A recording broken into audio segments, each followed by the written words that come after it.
Olá pessoal, sejam bem-vindos a mais um programa Prova Final, um programa realizado pela TV Justiça em parceria com a Rede de Ensino Luiz Flávio Gomes. Eu sou o professor Leandro Pereira, professor de Direito do Trabalho, Direito Processual do Trabalho e Direito Processual Civil da Rede LFG, do curso Ius Podium e da FGV.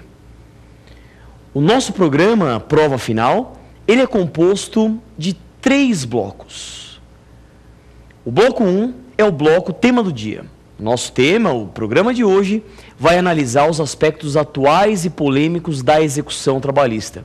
Um tema realmente muito controvertido na doutrina e na jurisprudência, e especialmente você que se prepara para exame de ordem em concursos públicos, naturalmente tem muitas dúvidas sobre esse tema. O bloco 2 é o bloco Pergunte ao Professor, no qual eu responderei com imenso prazer as dúvidas enviadas por você, telespectador. Mande e-mail para a gente, participe do programa provafinal@lfg.com.br, provafinal@lfg.com.br.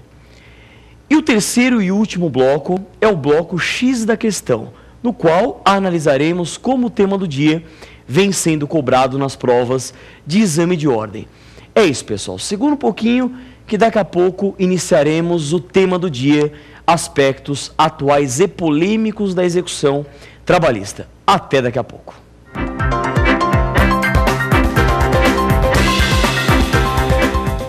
É isso, queridos amigos. Iniciamos agora o nosso tema do dia, aspectos atuais e polêmicos da execução trabalhista. Eu inicio o nosso programa enquadrando a execução na classificação de processos. A doutrina processual, tanto no processo civil quanto no processo de trabalho, acaba fazendo uma divisão básica em 3 espécies de processo. Lembrando que processo é um instrumento da jurisdição, é o conjunto de atos processuais coordenados que se sucedem no tempo, objetivando a entrega da prestação jurisdicional. E nessa linha de raciocínio, a doutrina traz a classificação em 3 espécies de processo. Temos o processo de conhecimento, de cognição, que é aquele no qual o juiz realmente toma conhecimento dos limites objetivos e subjetivos da lide, analisa alegações da inicial e da defesa, analisa as provas, forma o seu convencimento e julga, aplicando o direito objetivo ao caso concreto para resolver a lide, que é o que o Francesco Carnelucci diz conflito de interesses, qualificado por uma pretensão resistida. Já o processo de execução, que é o que interessa para nós nesse programa, é aquele cujo grande objetivo é a realização prática de atos concretos e satisfativos do direito do credor. É a realização da vontade concreta da lei. De nada adianta o nosso ordenamento processual prever a possibilidade de resolução de lides se não tivermos formas, inclusive coativas, de cumprimento da obrigação e realização e satisfação da vontade do credor. E o processo de execução, ele surge justamente com esse objetivo, com esse foco. Ok? E o terceiro e último processo é o processo cautelar. Processo cautelar que visa assegurar o resultado útil de um processo principal, sendo esse de conhecimento ou de execução. Muito bem, já fizemos o enquadramento do processo de execução, como esta realização da vontade concreta e satisfativa do direito do credor, analisando esse tema no âmbito do processo de trabalho. Primeiro ponto que a gente tem que analisar, qual é o regramento, pessoal, da execução trabalhista? Como que a execução trabalhista ela é disciplinada? Nessa linha de raciocínio, a CLT prevê 20 artigos que disciplinam a execução. Os artigos 876 a 892 da Consolidação das Leis do Trabalho. Agora, perceba que 20 artigos não são suficientes para disciplinar em todas as situações que envolvam a execução trabalhista. Portanto, nós temos a questão da aplicação subsidiária. Lembra de uma frase que nós aprendemos na teoria geral do direito? O direito não é lacunoso. Ele mesmo prevê provas ou formas de solução de anomias. Anomias que significam ausência de normas para o caso concreto. E aqui tem uma questão que é muito cobrada em provas. Pessoal, em processo de trabalho, em geral, em regra, nós aplicamos subsidiariamente o Código de Processo Civil. Isso à luz do artigo 769 da CLT. Sempre quando a CLT for lacunosa e nós tivermos compatibilidade de princípios e regras, aplicar-se-á o Código de Processo Civil de forma subsidiária em relação ao diploma consolidado trabalhista. Agora, na execução, nós temos uma regra diferenciada. Então, veja bem, estamos partindo de uma regra de aplicação subsidiária do Código de Processo Civil. Muito bem.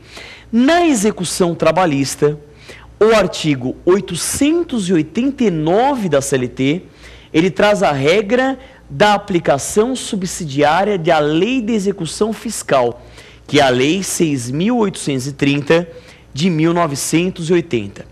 Portanto, reiterando, o artigo 889 da CLT explica para a gente que se a CLT for omissa naqueles 20 artigos 876 a 892 que disciplinam a execução trabalhista, a aplicação subsidiária será feita pela Lei de Execução Fiscal, a Lei 6.830 de 1980. Por isso que a execução trabalhista ela acaba se tornando bem complexa. Porque nós temos que conhecer a CLT, os seus 20 artigos, temos que conhecer também a Lei de Execução Fiscal, Lei 6.830 de 1980, e naturalmente, em havendo lacuna nesta lei, será aplicado o próprio Código de Processo Civil. E mais, ainda o artigo 13 da Lei 5584 de 70 prevê a remissão na execução. Portanto, temos esses 4 diplomas sendo aplicados ao mesmo tempo para disciplinar a execução trabalhista. Tudo bem? Outro tema importante é a questão dos títulos executivos trabalhistas. Lembrando que toda execução, tanto no processo civil quanto no processo de trabalho, parte da premissa da existência de 2 requisitos cumulativos. Quais sejam? Primeiro requisito, o inadimplemento do devedor. Então, o devedor tem que ser inadimplente, isso dá aso ao início da execução e também a execução trabalhista. E o segundo requisito é a existência de um título executivo. Lembrando que um título executivo consubstancia uma obrigação líquida, certa e exigível. E os títulos executivos são classificados em judiciais e extrajudiciais.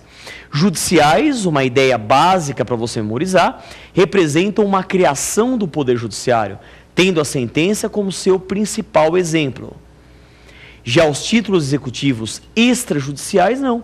Eles já representam uma criação das partes, né? No processo civil, temos efetivamente como grande exemplo os títulos de crédito lá.